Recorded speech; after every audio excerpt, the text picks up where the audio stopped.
शर्मा जी की बेटी। सरल, सुशील और शांत, ये क्वालिटी थी सरस्वती की, जो कि शर्मा जी की बहू थी। क्या है बहू, जब देखो तब किचन में खटर पटर करती रहती हो, लेकिन खाने को कुछ देती ही नहीं। कैसी बात कर रही हो पीयूष की अम्मा? सुबह से 4 कप चाय, 2 बार नाश्ता और इतनी सारी बहू के हाथ की नमकीन तो खा चुकी हो, फिर भी ऐसा बोल रही हो? अरे कुछ तो डरो ऊपर वाले से। तभी वहाँ पीयूष आ जाता है। क्या है सरस्वती, इतनी देर लगती है क्या टिफिन बनाने में? एक काम है घर का तुम्हारे पास, वो भी नहीं कर पाती हो वक्त पर। आपका टिफिन टेबल पर रखा है और नाश्ता भी, बाकी का सामान बेड पर रखा है और अब मैं मंदिर जा रही हूँ। सरस्वती मंदिर चली जाती है। उसके जाने के बाद घर में, यार माँ कैसी गवाह लड़के से शादी करा दिया है। मंदिर, पूजा, किचन और सास ससुर के सिवा इसे कुछ दिखता ही नहीं है कि कैसे खुद को स्मार्ट बनाकर रहना होता है, कैसे लोगों से जुड़ना है, बातें करनी है, ऐश करना है। अरे पैसा बचाओ और कुछ आता ही नहीं इस लड़की को। जो क्वालिटी तू गलत तरीके से बता रहा है ना, दरअसल एक अच्छी गृहिणी की वही सारी अच्छाई होती है बेटा।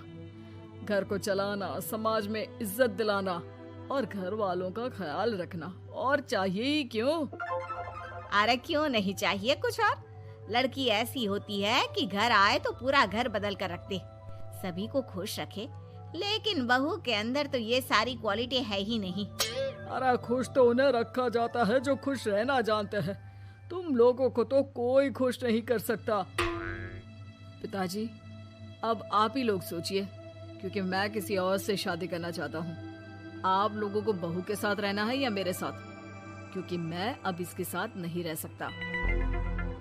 मैं बहू को नहीं छोड़ सकता। उसके मरते पिता को मैंने वादा किया था कि मैं उसे बेटी बनाकर रखूंगा। तो ठीक है ना माँ, तैयार कर ले अपना सामान, हम दोनों किसी और घर में रहने चलेंगे तेरी नई बहू के साथ। अरे हाँ बेटा, वही ठीक है, लेकिन मैं तेरे पिता के बिना भी तो नहीं रह सकती। तो मेरे बिना रह सकती हो? ठीक है, मैं अकेले ही चला जाता हूँ। बेटा वहाँ से चला जाता है, लेकिन सास का दिल नहीं लगता। बहू मंदिर से भी हो आती है और फिर, माँ, पिताजी, खाना लग गया है, खा लीजिए। हाँ, तुझे बस आता ही क्या है, खाना बनाना और खाना खिलाना। अरे सुन, मेरे सारे कपड़े पैक कर दे। क्यों माँ जी, कहीं जा रही हैं क्या? हाँ बेटे, ये अपने बेटे के साथ रहने जा रही है, लेकिन घबरा मत, तेरा पिता तेरे साथ है। बहू समझ नहीं पाती कि उसके साथ हो क्या रहा है, लेकिन फिर ससुर उसे सारी बात बता देता है। बेटा, ये नई बहू कब आ रही है? मुझसे घर का काम नहीं होता। वैसे भी तेरी पहली निकम्मी बीवी ने मुझे किसी काम का नहीं छोड़ा। माँ वो बस आने ही वाली है, और हाँ माँ, उसके आगे ना थोड़ा स्टैंडर्ड से रहना, क्योंकि वो थोड़े बड़े घर की लड़की है। उसका एक स्वैग है, स्वैग। तभी वहाँ एक बहुत सुंदर सी लंबी सी लड़की आती है। हे पीयूष, भागकर कैब से मेरा सामान ले आओ, और हाँ प्लीज एसी ऑन करके जाना।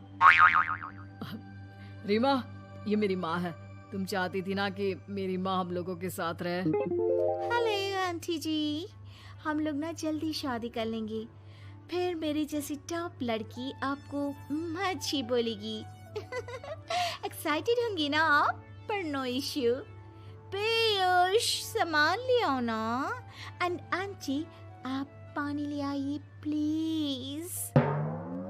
माँ को तो समझ में ही नहीं आता कि वो क्या करे। वो बहू के लिए पानी लेकर आती है तो उसका पैर पर्दे में फंस जाता है और वो गिर जाती है। ओहो, पूरा पानी गिरा दिया। कांच का ग्लास क्यों छूती है जब हाथ पैर नहीं चलते? कितनी मुश्किल से मैंने और पीयूष ने ये गृहस्थी बनाने की कोशिश की है। अरे पर तो क्या हो गया, एक गिलास ही तो टूटा है। अपने घर में तो रोज एक तोड़ती हूँ, लेकिन मजाल है सरस्वती कुछ कहे। और हाँ, मैं पानी वानी नहीं पिलाने वाली, मुझे ऐसी कोई आदत नहीं है। बहू हो, बहू की तरह रहो, समझी? तभी वहाँ पीयूष आ जाता है, जिसे देख रीमा रोने लगती है। देख लो अपनी माँ को। रोटी सुना रही है। और अभी तो मैं आई हूँ, थक गई थी, बस पानी क्या मांग लिया। कह रही है बहू हो, बहू की तरह रहो।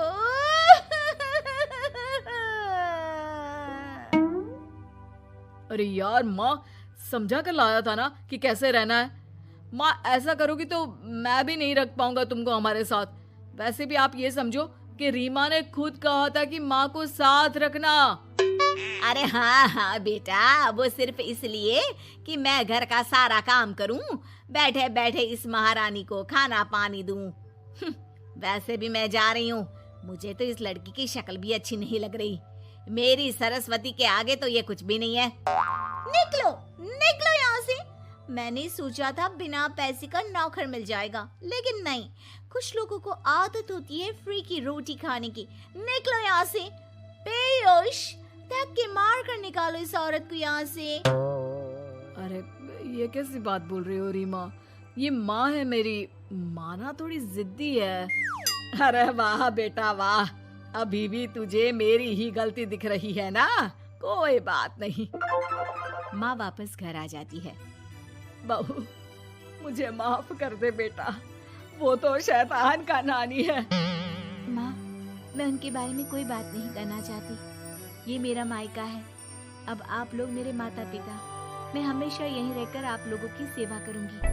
नहीं नहीं बेटा, हम करेंगे तेरी शादी किसी अच्छे लड़के से। अरे कोई जरूरत नहीं है, मैं देख कर आई हूँ जो हालत है ना पीयूष की, वहाँ नहीं टिकने वाला ज्यादा दिन।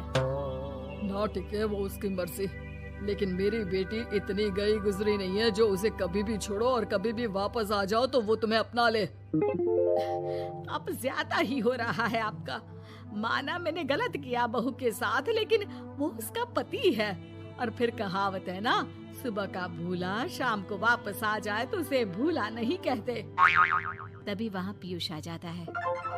माँ, वो भूला आ गया, मुझे माफ कर दो। सरस्वती के जिस गुण को मैं सही नहीं मानता था, दरअसल जीवन को सही तरीके से जीने के लिए वही गुण होने चाहिए। मुझे माफ कर दो सरस्वती, मैं आज के बाद तुम्हें और पापा को छोड़कर कहीं नहीं जाऊंगा। और मुझे भी बेटा। बेटा जहन्नुम में भी जाए तो उसके साथ रहने को तैयार हो जाए, वही तो माँ होती है। मुझे माफ कर दो माँ।